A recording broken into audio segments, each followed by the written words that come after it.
Hello, my name is Yao. I'm medical physician from the IT team. Today Recording we in are going to progress. today we are going to talk about the COVID presentation and then how we are going to recognize the COVID management and then subsequently the COVID. Okay. So without delay, I'm going to start my presentation. First of all, I would like to share some data. This is the data on the 21st of May. Actually, Malaysia is the number of the COVID is higher compared with the India. So we need to prepare the COVID pandemic getting worse and worse in the 1 or 2 month timing. So this is my outline of the presentation. So I will going to mention about introduction, modes of transmission, incubation, and then COVID presentation, and then the complication of the COVID-19. So as we know, the coronavirus is found in the globally in the human as well as the animal disease. This is the coronavirus organism virus. The coronavirus is the round virus, and the diameter is 80 to 120 nanometer. It's the envelope virus.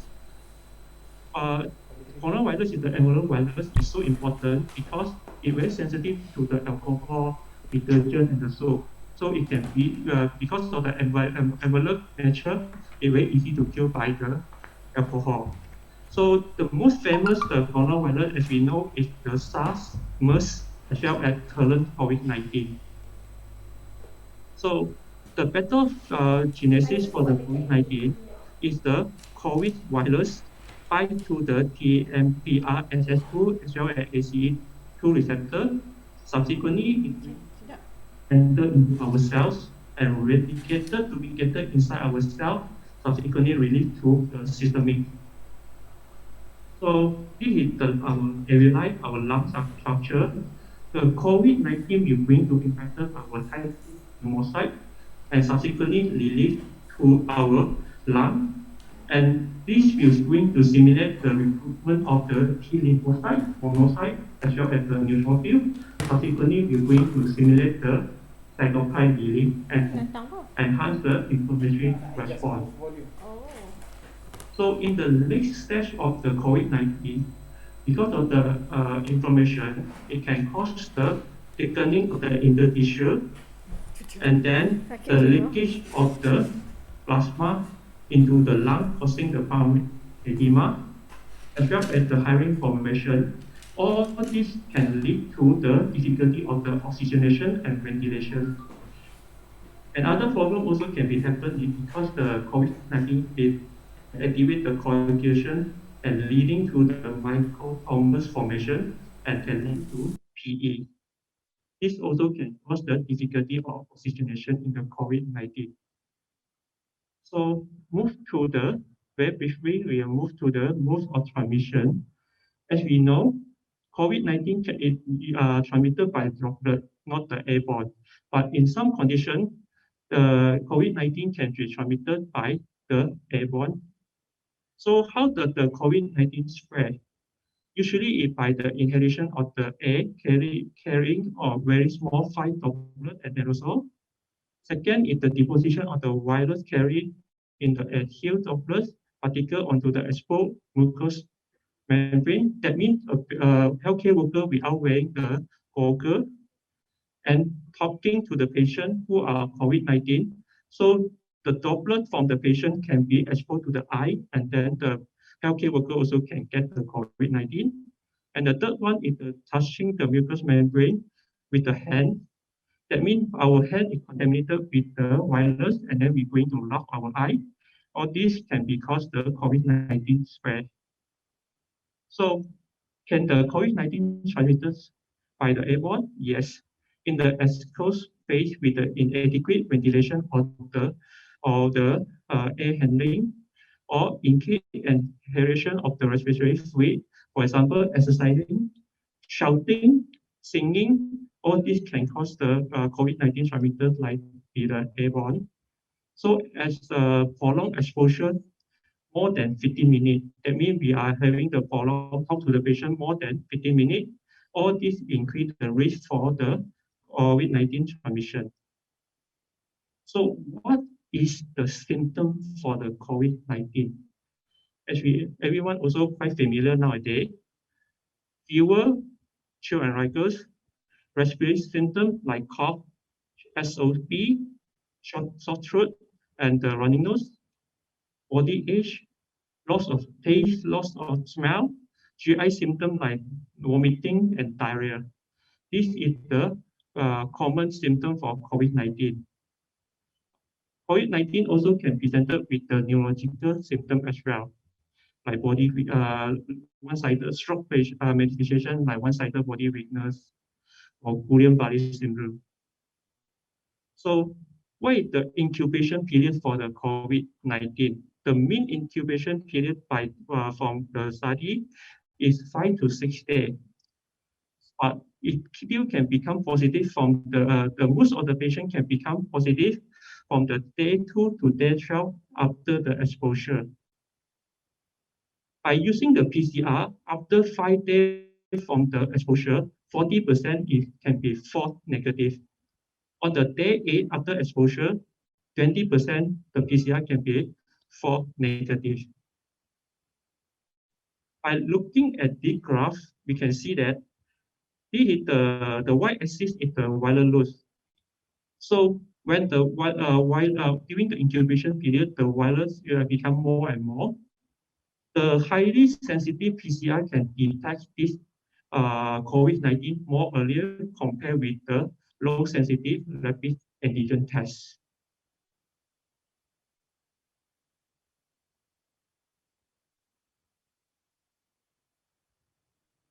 So after the infectious phase, it's going to the post-infectious, but the PCR can remain positive, even the patient is not infectious. It can because the PCR can be positive in the live virus, test virus, and then the virus fragment. So the viral load below which the patient is not longer infectious is still unclear yet. But based on this study had mentioned after day 15, less than 5% of the probability of the culturing virus in the serious and critical illness of immunocompromised patient. That means more than day 15, most of the virus from the infection patient is not be able to culture, despite the PCR is positive.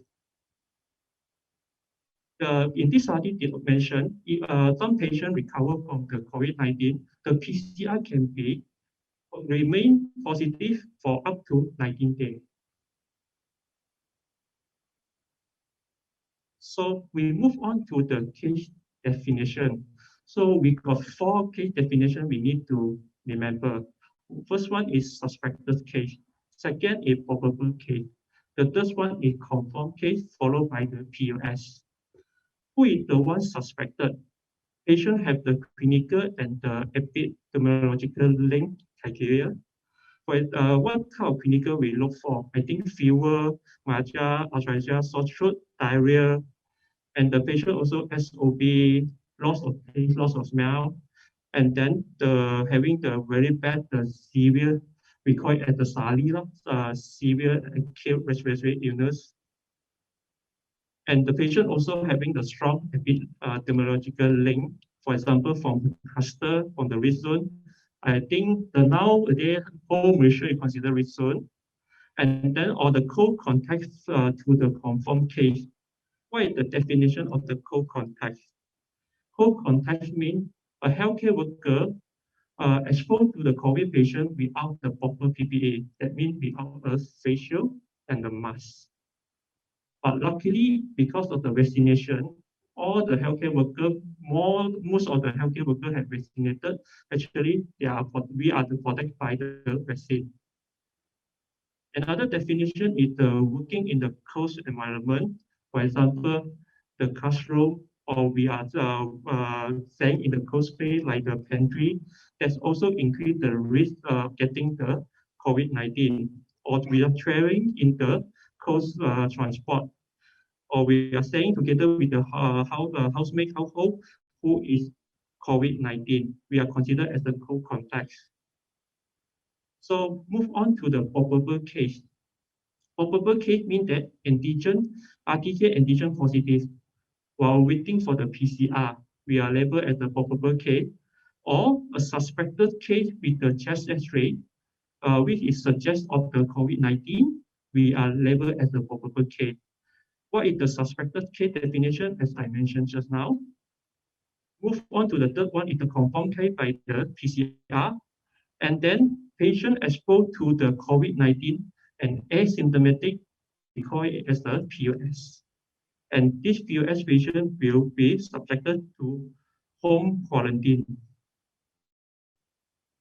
So other than the respiratory, there is the other manifestation of the severe COVID-19 like the cardio, can be cardiomyopathy, arrhythmia, acute cardiac injury, myocarditis.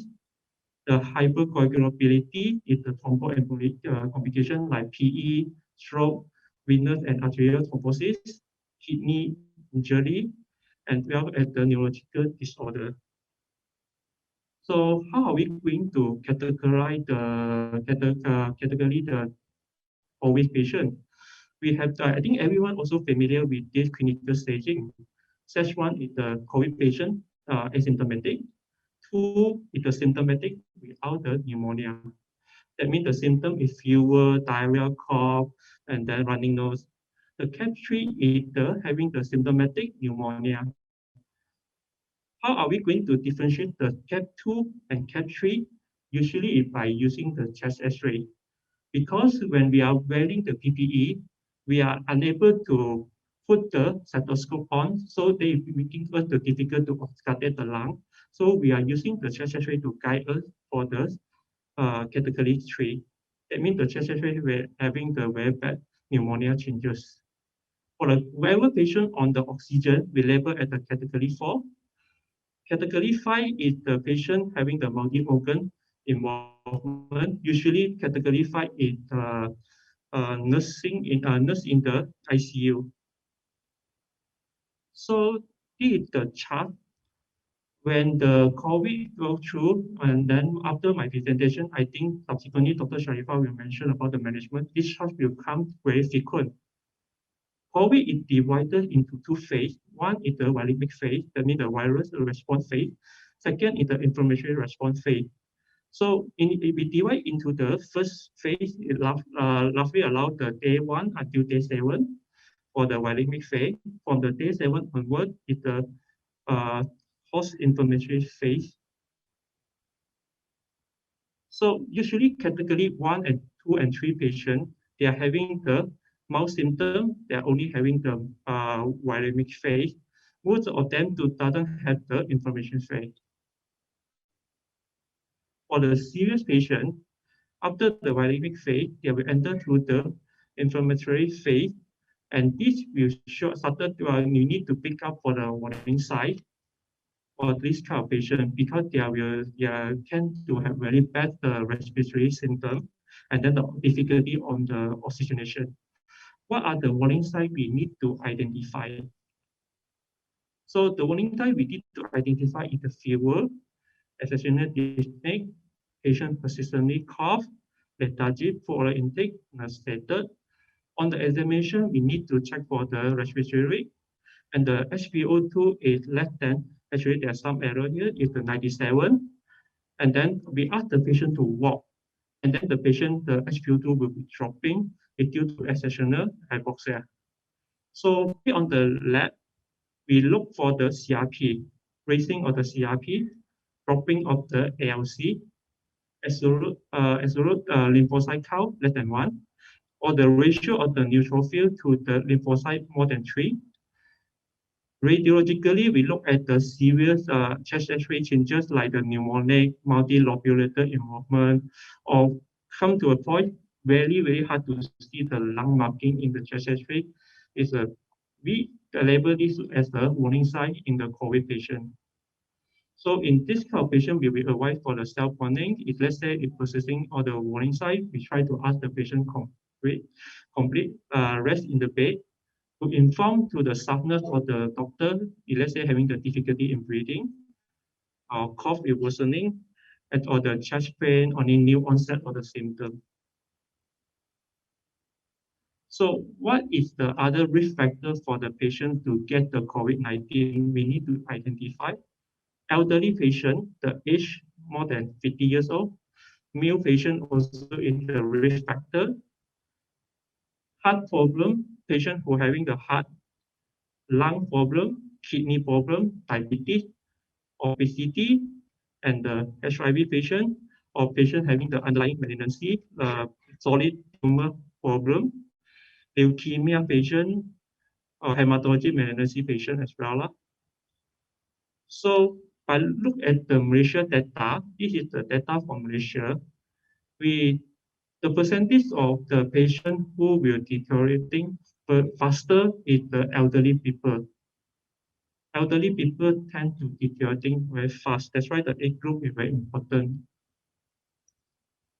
So compare with this one also from the Malaysia data, we identify percentage of the deteriorating in the category 4 and 5.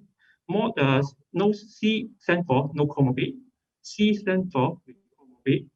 People with more than 60 years old with the comorbid, the percentage of the deteriorating is the 16%. We try to compare with the more than 60 years old without the comorbid and 40 years old to 60 years old with the comorbid. Surprisingly, we see that young patient with the comorbid, the rate or the percentage of the deterioration is higher compared with the people more than 60 years old without any comorbid. That means the comorbid playing an important role in determining the severe COVID-19. So based on the data from the Malaysia also, this one, patient having the chronic kidney disease actually is identified as a very important risk factor for the severe COVID-19. So do not forget another thing we also aware we try to mention is the CT value for the PCR test. CT value low means that the patient having a very high viral load. So based on this study, it mentioned that the in-hospital mortality is 35% with the high viral load and low CT value. So this is the one of the summary for what I mentioned just now. Who is at risk for the severe disease, age more than 50 years old, kidney problem, heart problem, hypertension, obesity, diabetes patient, HIV patient, patient on the immunosuppression. Usually when it happens, it's 5 to 10 of the illness. What are the warning signs? As what I mentioned just now, the patient having the new onset of persistent fever, shortness of breath, and the patient SpO2 dropping, and then the ALC is reducing or the CRP increasing in the trend. This is how are we going to predict the severe disease. So without delay, let's move on to the complication for the COVID-19. So this, other than the lung, actually the COVID-19 also can be cause the complication into the neurology, can cause the headache, dizziness, encephalopathy, stroke, and then the GPS. In the kidney can cause the AKI. In the liver can cause the transaminase, increase of the bilirubin, and then the liver function, the liver enzyme. GI can cause diarrhea, vomiting. For the thromboembolism can cause the DVT, PE. For the heart can cause the myocarditis, MI, cardiac arrhythmia. And in the endocrine, it mainly can cause the hyperglycemic or the DKA due to reusing the steroid. For the term can cause the pedicate, cycle. So this is a study from the JAMA cardiology paper mentioned about that. They're doing MRI for the patient who have recovered from the COVID-19. So the MRI, this is the small study only conduct in the 100 people. So the MRI has showed that there is the cardiac involvement in the 78 patient with it the 78%. And among the 78% patient, actually got 60 patients have the ongoing myocardial inflammation, even they are recovered from the COVID-19. So what is the basic behind what can be happen? Because we had portrayed to the something called endothelitis. So COVID-19 virus bind to the host cell via the ACE2 receptor, and then the high density ACE2 receptor on the endothelium, and this leading to the endothelitis. And we also found the viral inclusion in the endothelium cell when we are doing the autopsy in the COVID-19 patient. So move on to another complication for the COVID-19. First as all, we have to familiar with the Virchow triad for the DVT and the PE. So endothelium injury, and then the alteration of the blood flow, and then the hypercoagulability. This is the Virchow triad. So when the COVID-19 bind to the endothelium, and this can cause the vascular inflammation and cause the endothelium injury. Subsequently, the COVID-19 can cause the recruitment of the lymphocyte, neutrophil, monocyte to relate the simulating of the relief of the cytokine, and this one can lead to the hypercoagulability, and all this can lead to the dismin thrombosis formation. And DVT can lead to the PE subsequently. So this is the data from the China. This is the measure about the incident and the mortality of the PE in the COVID-19. From this paper, they mentioned about that the incident of the COVID-19 to develop the PE is 15%. The mortality is up to 45. Let's say we didn't it's up to 45 in the COVID patient. So we need to give the anticoagulant prophylaxis for the COVID patient, which will be mentioned in the subsequently later. So this one also another paper from the China as well, a measure about the prevalence of the DVT in the COVID-19. The prevalence of the DVT in the COVID-19 up to 16%. Surprisingly, we can find it in the China, actually the risk of the DVT is higher compared with the Western country in the COVID-19. And the patient treated in the ICU, the percentage is higher compared with the non-ICU patient. In the ICU, it's 23%. In the non-ICU, it's only 5%. So move on to another organ, brain. So up to the 5% of the hospitalized COVID patient, they have the stroke. It can due to coagulopathy or vascular endothelial injury dysfunction, or the last vessel thrombosis. Last vessel thrombosis can cause the lung, kidney, and the brain. So the critical illness associated with the microbleed. How are we going to pick up the microbleed? We need to conduct an MRI, but I don't think so. This is able to conduct an MRI for all the stroke patients, for the COVID patient as well. So what the mechanism occur is the hypoxic causing the microcoagulopathy, and then subsequently lead to the diffuse damage, cognitive impairment, and disability. And this can cause the higher mortality. So this diagram is the summary for the stroke, how the arterial thrombus can be formed in the last vessel. So COVID-19 related stroke in the young individual, actually there is for the people who have the COVID-19, actually there is the 7.6-fold increase of the stroke in the COVID-19 compared with other patients. So the mechanism to causing this, it can be due to the hypercoagulable stage from the systemic inflammation and the cytokine storm, as well as the endothelitis, endotheliopathy, and cause to the angiopatic thrombosis. So this is the complication I mentioned regarding the COVID-19. So in here, I would like to end my slide. So I will pass my next topic to Dr. Sharifah.